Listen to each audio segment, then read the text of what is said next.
it's physically impossible for Tommy DeVito to get a dub. Or so I thought. I will tell you this. I will never bet. You can mark this down. Mark the tape. I will never bet on a Ron Rivera-led Commanders team ever again. I think that's fair. If I do, I'll pay each of you $5,000. Don't worry. He might not be the coach. Ron Rivera. Don't worry. He might not be the coach after Thursday. Trust me. I'm compartmentalizing. Yeah. He shouldn't be the coach this second. I agree. And then he should not be the coach of this team for 1 second longer. Somebody on Twitter said, "Well, don't you get a double or nothing?" And my response was, I'm going to take one punishment. How could I ever bet on the Commanders with Ron Rivera leading them going forward? You're not going to take him with Dallas coming That would be the most insane thing of all time. Kudos to Matt Valdez. He zagged and he hit it. The only one out of 6 of us who had the faith in the Giants. Don't you understand? I'm not zagging. Everyone thinks I'm doing an opposite bit. The team sucks. That's true. The team has no equity to be favored by double digits over any team in the NFL. Also true. Very good points. And for whatever reason, everyone thinks that this team is going to be like the Patriots of 5 years ago with Tom Brady whenever a crappy team plays. And that's not true. It was just that team, that crappy team, the New York Giants, was averaging less than 12 points a game. Doesn't matter. And that crappy team had just given up 620 yards to the Dallas Cowboys, and they had a guy named Tommy DeVito, a quarterback, who's a third stringer. All of those things came into play, and the conventional wisdom was the Commanders would win the game. It's interesting because I do the show from the MGM Sportsbook, and we talked about this a little bit on Friday, but the line opened up at 10.5. Yeah. By the time kickoff came around, it was down to 7.5. I mean, all the smart money obviously is pouring in on the Giants, just pouring in. But the Giants stink because they almost lost a game when the other team had 6 turnovers. I mean, they're so bad. But as bad as the Giants are, the Commanders, especially their secondary, is worse for letting Tommy DeVito come in and carve you up. A guy who hadn't put up numbers like that since he was at Illinois in college. He was just unwatchable against Dallas. Yet against this secondary, he's finding guys wide open. Well, he did something. Saquon Barkley in a wheel route against Jamin Davis, which should never happen. He did something in that game, Cakes, that hadn't been done in the NFL since we were 11 and 12 years old. Right. He won a game at quarterback despite being sacked 9 times. That hadn't happened since Randall Cunningham was the quarterback for the Eagles in 1982. How do you get sacked 9 times and still get a dub? You play Ron Rivera's Commanders. I can't comprehend it. And I mean, what's going to happen to this team on short rest traveling to Dallas for Thanksgiving Day game where they're going to get humiliated in front of the country? Like just a double dose of humiliation. Lose to Tommy DeVito, and then on a short week get, I would guess, victimized by the Dallas Cowboys. If I told you before the game, the Commanders' defense is going to sack Tommy DeVito 9 times, I would have said what would your score prediction be? It would have been what I said on Friday, like 31-10 or 31-7. It would have just been a runaway. But this team, they can't beat the low-hanging fruit. It's probably the worst loss of the Ron Rivera era, and there have been a lot of them. There have been a lot of head-scratching losses. This one rockets to the top of the list. It was the end of an era loss. Yeah. It was like it solidified it. I think for most people it was solidified before, but I mean it just is the hand. The door's closed. It's over. Hold on, Cakes. Yeah. Did you buy the ragu yourself? You think that's the dumbest question ever. You think I would have bought the mega-sized ragu jar? That's so good. No. First of all, I wouldn't buy the mega jar. Second of all, if I'm getting marinara dumped on my head, I'm not buying it. Right. Okay, I'm relying on somebody else to buy the ragu. That's kind of an underlying rule. I figured so, but it was like in front of his computer. Well, so I think he's just taunting him. No, I put it there so that cause I'm sure we were going to talk about it, so Cakes could hold it up to the camera. Very nice. This is good producing. I mean, this is the sort of jar that feeds you like for 3 meals. Like you use this, you stick it back in your fridge, you use it again later in the week. That's like if you're having like a potluck. Yeah, this is like you pour this over like 2 lasagnas or baked ziti's. Yeah. So I guess, So you'll pay the piper later in the show. We'll be taking your calls throughout all the frustration. I've never seen such social media response. I put out a question right after the game, said, should Ron Rivera be fired immediately? It has hit almost 200,000 people with the responses well over 1,100 responses, and they're almost less than a dozen. Out of 1,100, probably less than a dozen people who say no. I mean, it's almost impossible to make an argument on behalf of Ron Rivera. He should be fired. Everybody knows it. But I guess Josh Harris is just going to maybe wait till the bye week, maybe wait until after Thanksgiving. He doesn't seem to be in any sort of rush to fire Ron Rivera. Now, Jay Gruden tweeted after the game, Black Monday coming to a theater near you. Been there, done that. Yeah. Now, he might be referring to after the season, but I thought he was referring to, and it should apply to two coaches. Mm-hmm. It should apply to Ron Rivera. I know you don't care about the Chargers, but it should apply to Brandon Staley as well. I mean, he's going to get the axe, too. Is the day after, whatever, the Monday after Thanksgiving, is that considered Black Monday is the day That's after the last regular day of the season season. ends, that Monday, Yeah. where the axe starts swinging. We thought that Ron was dead man walking pretty much all season long, to be honest with you. But definitely a few weeks ago, then he kind of had the puff in your chest moment after a win, and then he looked kind of lifeless last week. At the press conference yesterday, and I'm sure we'll play some clips, he was back to ornery. Yeah. To his credit, he was saying, I don't want to make an excuse, and a lot of the questions, he could have made an excuse. Look, the people that did defend him online said he didn't commit the 6 turnovers, and that is 100% accurate. Yep. He didn't commit the 6 turnovers. I don't think there's any part of a Ron Rivera game plan which says, all right, first drive, we'd like Sam Howell to throw an interception. Second drive, we'd like Logan Thomas to fumble the ball, and then you could just keep going down the list. He didn't ask for his kick returner to fumble the ball or, Sam Howell, the third interception, when they still had a chance to win the game. That's the amazing thing. They still had a chance to win the game. I think after the game, Sam said he was trying to throw it out of bounds.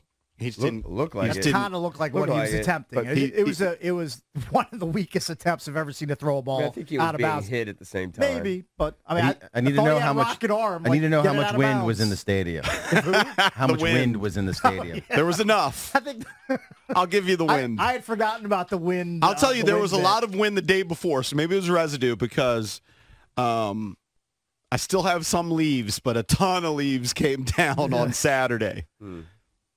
I had just addressed it like 2 days before. How was the attendance? It was hard for me to tell. They claimed it was a sellout. They did. There was a mix of blue, definitely. Well, probably like 50-50. There were a lot of Giants, but I thought I saw a lot of empty seats, but maybe it was just because they kept showing them sort of like after quarters, after halftime. I mean, I didn't see a ton of Giants fans because I'm guessing the Giants fans are punched out because nobody expected them to win. Yeah. Well, even the Giants fan base, they're upset because they can't even get tanking right. Right. Like they are in prime tank position. Absolutely. Need a quarterback. You're 2-8. All right. Carolina's worse than you. Tanky's for losers. Nobody likes that. When you're this close to the end. Yeah, but Dable's not going to tank. I mean, I understand it. Teams don't try to tank. Ron's not even trying to tank, and he's got a top 10 pick. Yeah. As of right now, the pick Commanders number 7. Pick number 7 overall. That's worse than tanking. That could be the argument to keep them.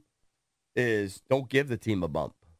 I did see that argument as well. Like I'm telling you, out of thousands of responses, there were a few, and that was one of the tactics. Well, don't fire him because we're worse off with him. Probably makes sense, especially if you just hire analytics guys and they're telling you, look, you got a less than 1% chance of making the playoffs. Just keep this dope here. Keep the bomb, and you'll get the highest pick possible. If you get a false bump from giving Bieniemy a shot or the special teams coach a shot, and you steal a couple games, if your end result long-term is a higher draft pick, then you just let him coach out the string. Isn't the analytics guy going over, combing through all of Ron's, decisions? I'm sure he is. And then by the end of the season, he'll have his he has his own noose, basically, because he's going to go to Harris with his spreadsheet full of He doesn't bad even need decisions. that. That's fine to have all that at your He has disposal. all the data of how bad he sucks, No, at least. The only data you need extra is you ammunition. got blown out by the Bears, and you got swept by the Giants in division by a second and a third-string quarterback. You don't need It wasn't analytics. even Daniel Jones. You don't need putting the analytics. dagger in. This is what I would point out. You don't need analytics. Just go to Carolina. All right. Made the playoffs 11-5 in 2017. Since then, as a head coach in the NFL, he went 7-9. In 2019, he went 5-7. In 2020, he went 7-9. In 2021, 7-10. Last year, the high water mark at 8-1, and this year they're 4-7. Well, isn't the That's number all you have to look at. 3-12? So it'll be 3-13. They'll have 3 winning seasons out of 13. Yeah. Right. The guy's a horrific loser. Hand He him hasn't had a winning season since 2017. He's been coaching every year. Hand him his bag of cash for the last year, whatever it is, $7 or $8 million. That's your parting gift. Go out to Pebble Beach or go get a defensive coordinator position from another team or in He'd be college. stupid to coach. Just Do take whatever the you money. want. Just take your money Take the and money. enjoy the rest of your life. I think he could. I mean, none of us know what Josh Harris is thinking, and none of us know what Josh Harris will do. It doesn't appear that he's going to be fired before Thanksgiving, but I think he could be fired on Friday. He might say, Ron, you want to go get some deals? You want to go shopping with all the masses on Friday? Yeah, I'm sure. Can him on Thanksgiving. Yeah, I actually think the more I think about it, I think they're just going to let him ride it out.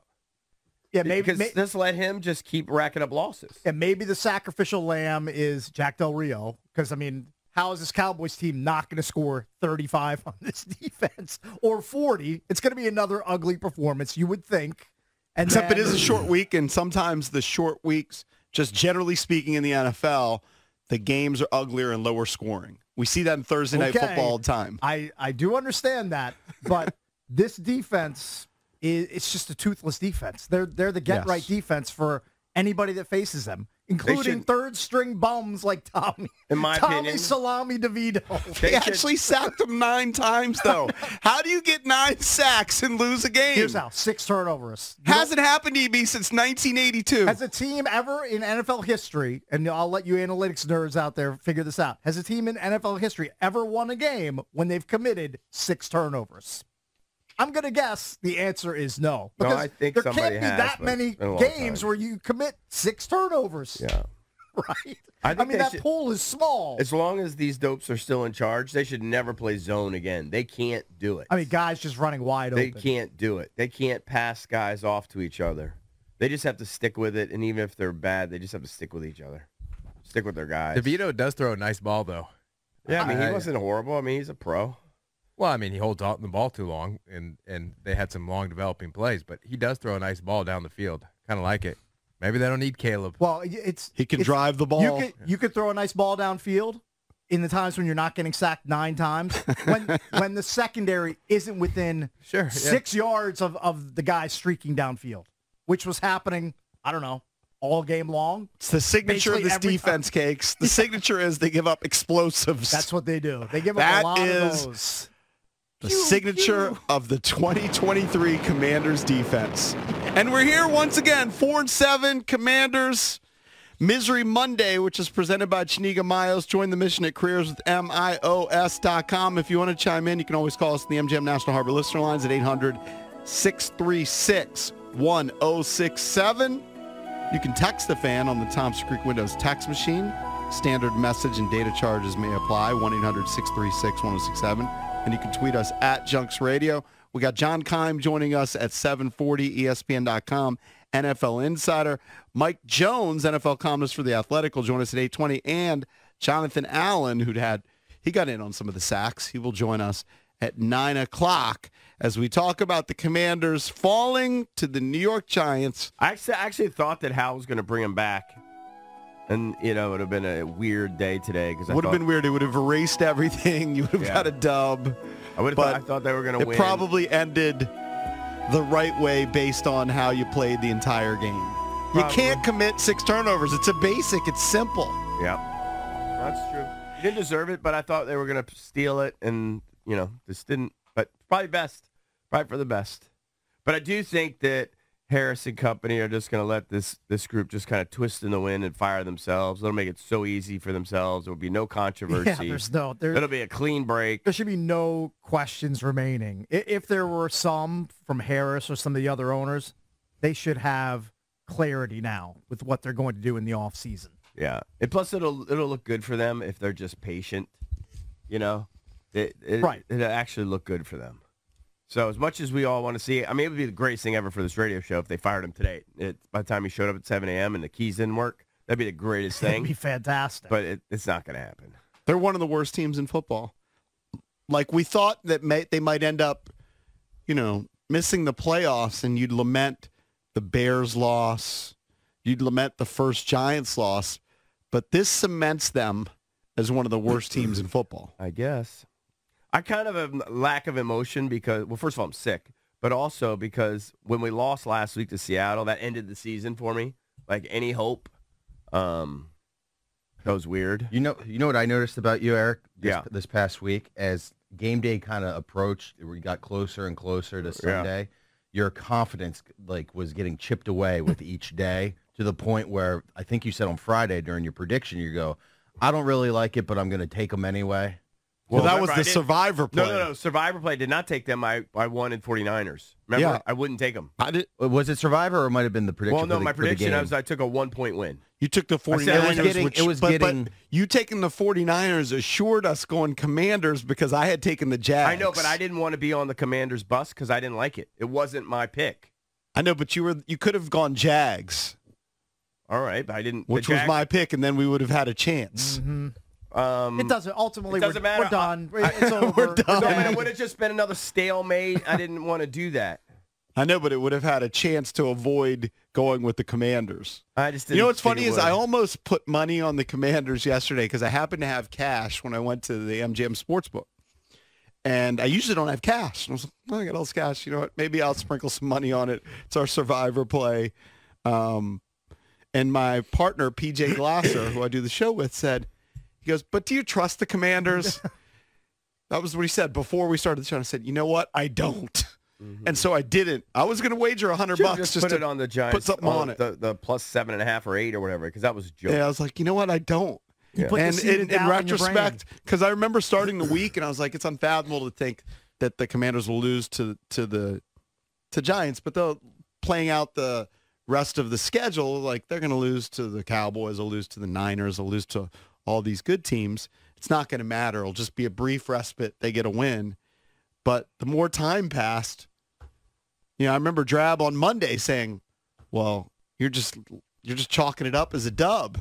And it kind of was, but then Cakes is right. How could you ever bet on Ron Rivera? That's what I was doing. How can you ever bet on Ron Rivera? I was just I was dumb because I assumed that Ron and company could take care of a really bad team in the New York Giants with a third-string quarterback, and they can't because their defense is fatally flawed and they can't stop that defense anybody. That finished top 5 last year. Well, that's last year. Something has gone haywire with the defense in a year. I guess it's the secondary. I mean, the writing was on the wall when they took 2 secondary players with their first 2 picks in the draft. They knew something was wrong. That's why they drafted Forbes and Quan Martin. And it's gotten worse. I don't know what else they can do other than picking the top 10 again, which is what they're heading that way at this point. Because now they're facing the Cowboys twice. They're facing Miami. They're facing San Francisco. And I know that people want to say, oh, well, they got the Rams on the schedule. How could you chalk up a win against anybody if you can't beat the lowly Giants in your own building? I mean, they could lose out the rest of the season. I think both you and I had the Commanders going 7-10 this year. They may not get to 7. Yeah, the 7 is highly in doubt at this point after the loss yesterday. 800-636-1067. Other than keeping him around to lose, tell us why you would retain Ron Rivera at this point. Well, what do you mean? You're not going to get one I'm call. saying this week. You're not going to get one call on that. You mean why? This week. You mean why wouldn't you fire him now? Yes. Just because you want to keep losing. That's the only I reason. said other than that reason. I agree. Like we've been talking about Eric Bieniemy, he's popular with the fan base. He's got a middling offense. The only thing he might be is maybe he's a better leader of men. That's the only thing I can think of, maybe. He's like motivate the guys. Because I think as an offensive coordinator, he's okay. And the players are That's the reality of this team. Maybe. And I think the reality of most teams in the NFL. I mean, 11 games is a pretty large sample size, right? Mm-hmm. People started getting all fired up for Antonio Pierce as the head coach of the Raiders, and I think it's a nice story. He's very charismatic.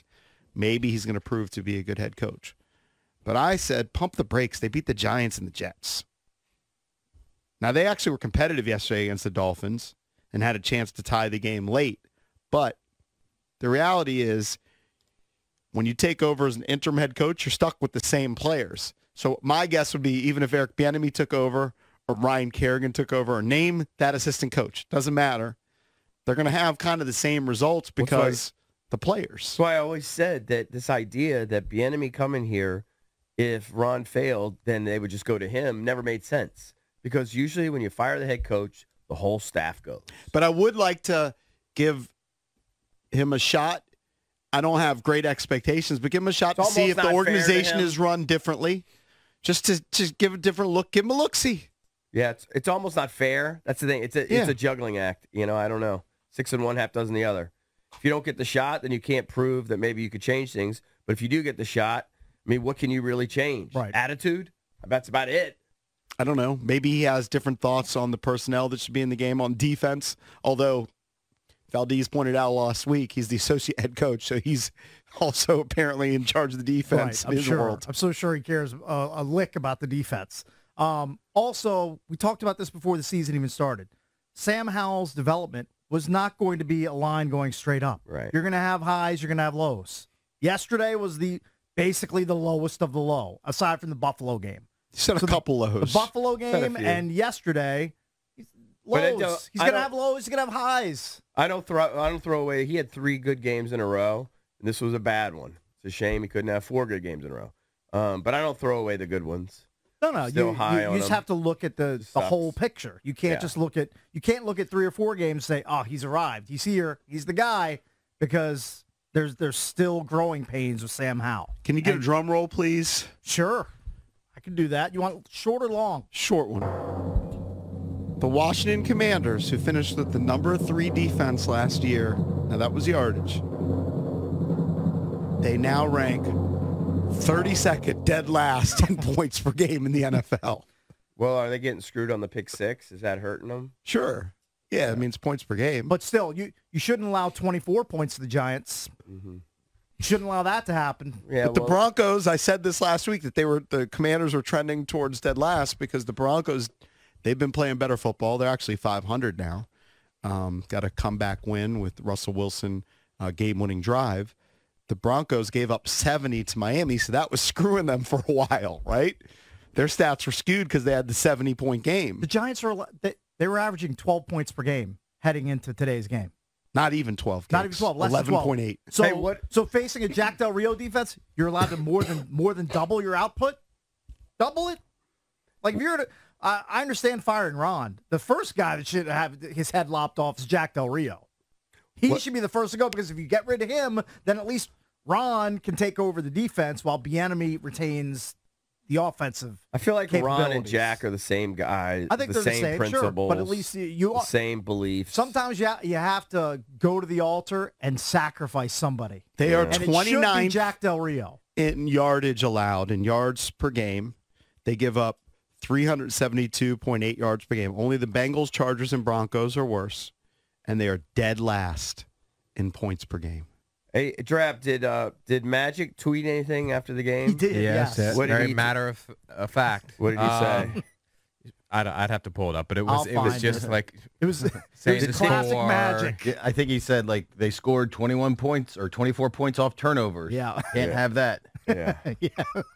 Did he call them my Commanders? Hold on, I'm gonna pull it up right now. I do love his tweets. Yeah. Wow, he leads with "Wow!" exclamation point. My Washington Commanders turned the ball over 6 times today and gave the Giants 24 points off turnovers. We lost 31-19. Thank you, Magic. I love you. Keep Master tweeting. of the Never, obvious. ever change. Hey, you don't need please. Sports Center. You just need Magic Johnson. All right, Magic let's get Johnson. some There of you these have it. calls going. If people want to chime in on it, it's one of those deals where I don't even know what to say. It is what it is. They're spectacularly bad. Let's go to Ben at Silver Spring. Hey, Ben. Hey, good morning to you guys. I was at the game yesterday, and I would say that it was about maybe 80% full because the upper deck was a little more sparse than the lower deck, and at least 30% Giant fans. And this whole thing about the prices going down and sellouts, I'm not sure who you folks on JFK are talking to, but I'm still buying seats 2-3 weeks before the game at less than face value. And yesterday, 16-ounce beer is $16.75 and a Pepsi is $12. And as far as getting rid of the coaches, I really don't think Josh Harris cares. I think this year he's looking at it as, hey, you know what? I'm going to the games. I'm going to hang out in my box and drink out of my red Solo cup. Right. I'm not really going to worry about things till the end of the season. Right. Because if he dumps the coaches, maybe he doesn't want to go through the source of, I got to hire a coach and then hire another coach. And one last thing, if I were Benamy, I think I'll take the interim head coach job, but I better have a guarantee of at least one more or 2 more years behind it. Well, he's They'll not never getting do that. that. There's They'll no never chance. do No that. chance they're no. giving him They'll that. never do that. That's impossible, my friend. Never happening. He may get the keys tossed to him in an interim basis, 5 or 6 games, whatever it might be. But there's no way Josh Harris and the owners are going to say, take over now, and we're going to give you we're going to tack 2 more years onto your deal when we have a whole new front office coming in. That is impossible. Here's another reason why the Harris group may not do anything right now, because they can kind of do what he said.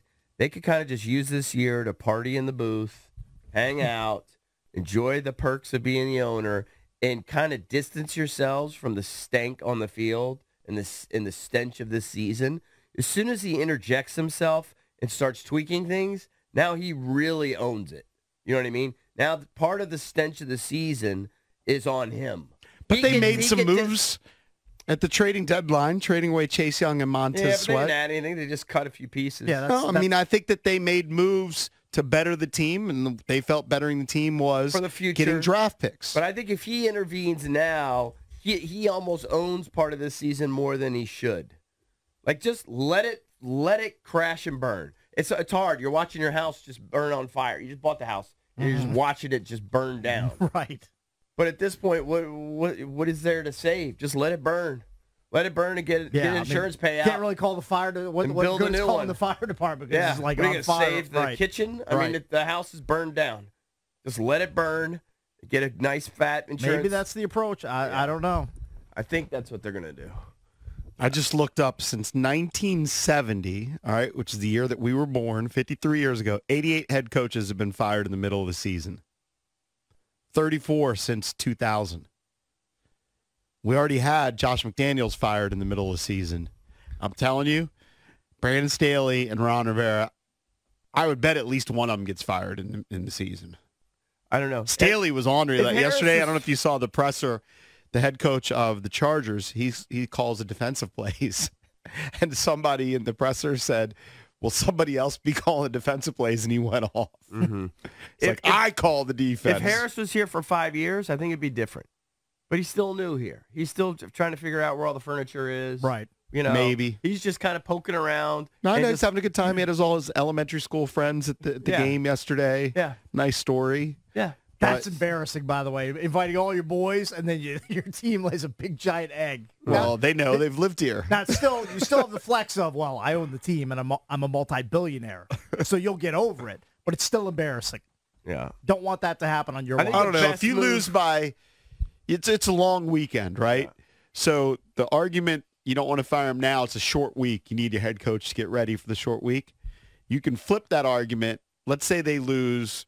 I would expect if the Giants, even while being sacked 9 times, scored 31 points, and I understand there was a pick 6, you would figure that the Cowboys offense, which is one of the most explosive in the NFL, they're going to get in the 30s for sure, right? So let's say it's 38-10. Yeah, and the Cowboys, you know what they Maybe do? you pull the plug on the long weekend, give Bieniemy some time. He's got 10 days to get ready for the next game. It's and not you see even how fair it to goes. Bieniemy. What can he do? No, He's he got can't do anything. complete control of the offense. The only thing he could do is be a leader of men. Correct. I don't And know. you just see what type of leader he is. I thought, yeah, he strikes me as a pretty good leader. All right. Guys Well, seem to then like maybe he him. deserves the gig. Maybe. His offense now ranked number 12 in yardage. Now it's starting to move up the ranks. He might have a top 10 offense by the end of the year, EB. All right. Well, when your defense allows 25 or 30 a game, you got to have an offense to try to keep up.